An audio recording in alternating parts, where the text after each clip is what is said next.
Hello everyone and welcome back to the Slow Car Salon.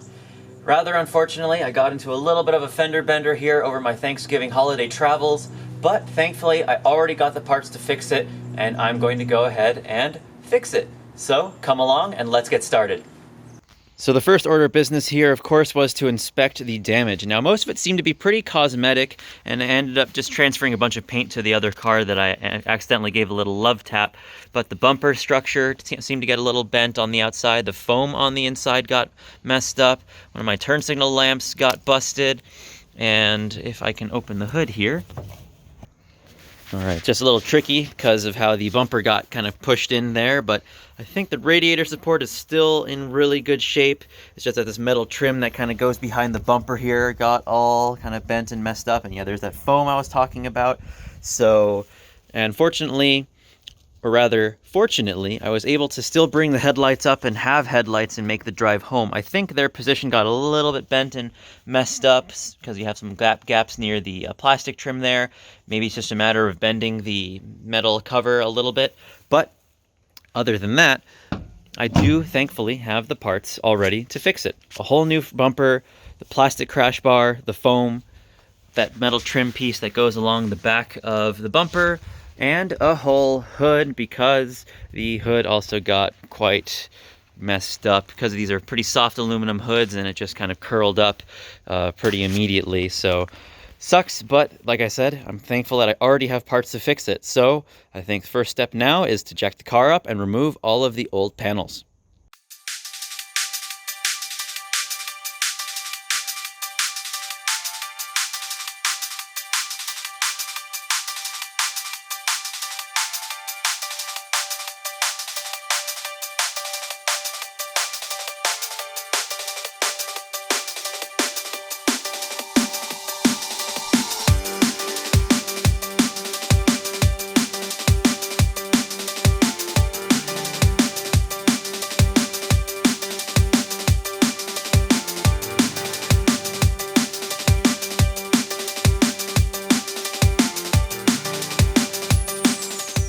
All right, well, the front end is off, and it seems like the left side of the car here took all of the hit. Busted a spot weld right here, and generally this box here is not as neat as this box is here. So I might try to, because I really don't have like slide hammers or any real of like the really good bodywork tools in order to fix this properly.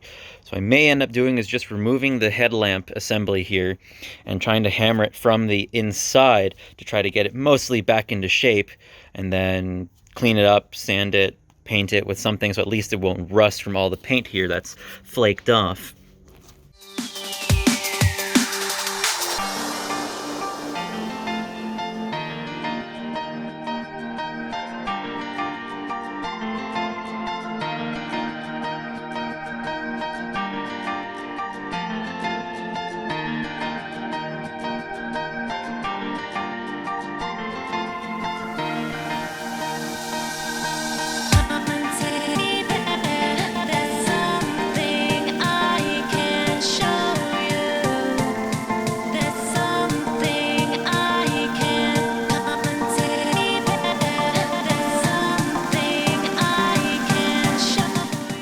All right, I think I've gotten this to a point where it's straighter, at least than it was before.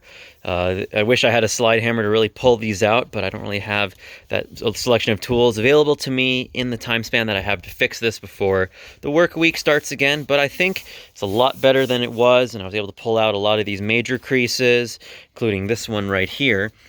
Now, I was also concerned about the positioning of the hood latch. I was actually able to smash that back out as well. Everything's still working pretty well. So I think maybe what I'll do next is try to test fit the replacement hood and see how that lines up with the latch and both the lights, and take a look and see what I have to do from there.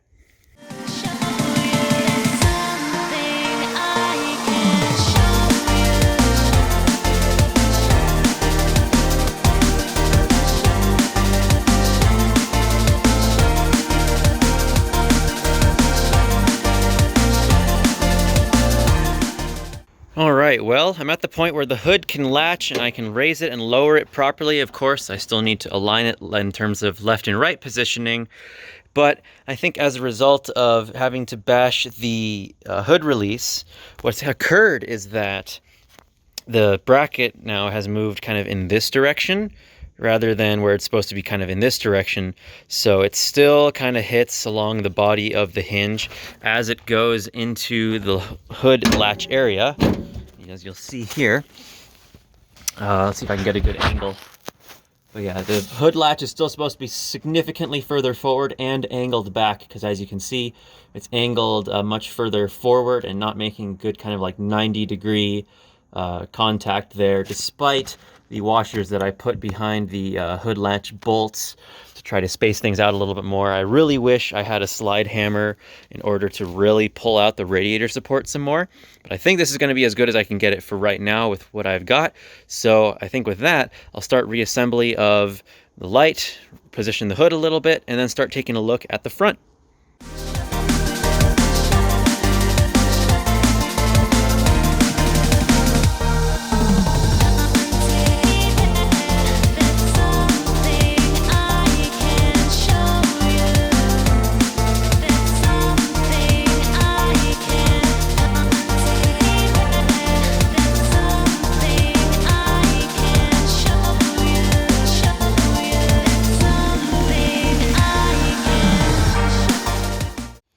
Okay, well at least it looks like I have a front end again. Still have to continue to bolt everything up, but I am going to perform a little bit of body work tomorrow since I'm running out of heat and light, thanks to winter time and lack of daylight savings, especially on the hood here because it has had better days before, and like all this clear coater, even whatever the heck this is, has been faded and peeling off since whenever.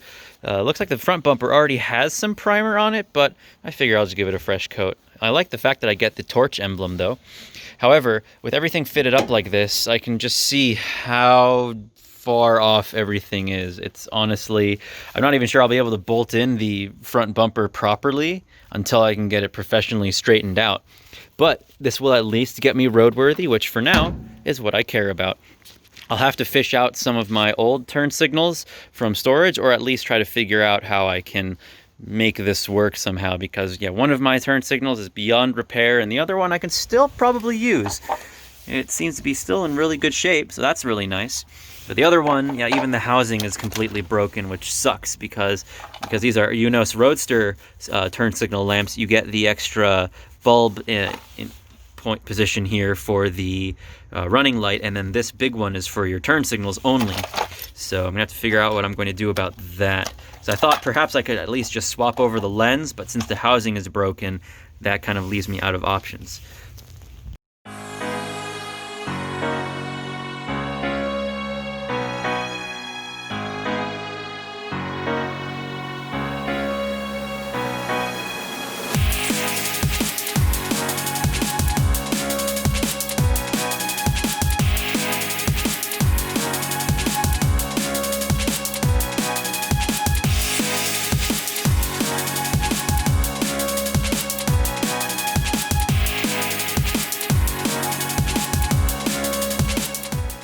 All right, and there it all is, and I also even put on the replacement headlamp covers that I got just to have as spares. My red ones are over there because they're nice and shiny and still straight, so I'm going to leave those as is, but that means now, unfortunately, now I've run out of light, so all the rest of the bodywork, as I said, will be done tomorrow. And yeah, this is as straight and as functional, I think, as it's going to get it before it goes off professionally. All right, see you guys tomorrow. Okay, so it's another day. I also located my old turn signal lamps, my USDM ones that don't have the amber reflector in them, but hey, they'll work fine for the time being. I think what I'm also going to do now actually is put in my old plastic crash bar, because the one I got for a replacement actually was more mangled than I thought and it was harder to put on. So I think I'll just put the original one back on, despite the fact that there's a little bit of a bump right here in it. I think it should still work out though. And then of course the foam goes on top here to provide some structure for the top of the bumper. But that'll happen before I officially bolt the bumper in, and then get to sanding and priming the hood to make it a little less ugly, or at least more consistent with the other panels.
Okay, at this point, the car is all reassembled. The front end is as bolted up as I could get it, despite how shifted the radiator support was. I could at least get one bolt in on the top and it's secured everywhere else. So that's really nice. It's all back together. And now I'm just going to do essentially a quick and dirty prime and sanding of the hood in order to just remove this nasty looking peeling paint and clear coat. So at least it's more consistent with the headlight covers and the front bumper. So for that, I'm going to break out the air-powered sanding orbital tool, go through a few different levels of sandpaper, and then just prime it. And at least put a few layers on with the time I have left, because time is running out. It's becoming evening and the sun is setting, so it's going to be as, I guess, quick and dirty as I can possibly make it. So at least I have a recoated hood.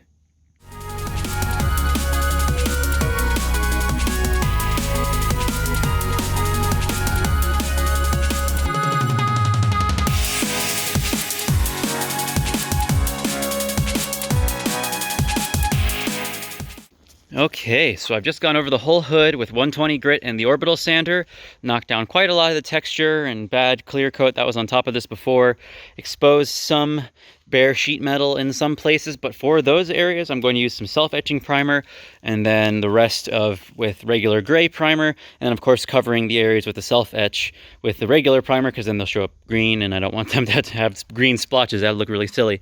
But I'm running out of light, but this is ready to go. It's degreased, cleaned. So let's get to painting.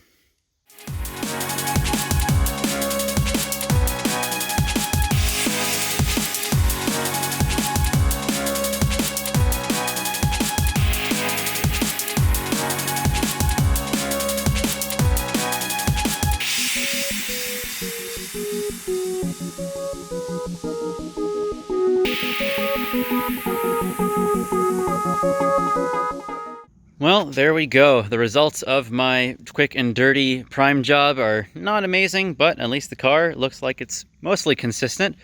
So, well, there we go. I'm roadworthy again, and I can get to work tomorrow morning, which is all that I needed. So that's going to be it for this episode. Tune in next time where I try to make that front end just a little bit prettier, doing something that I've never done before. So, I'll see you in the next one.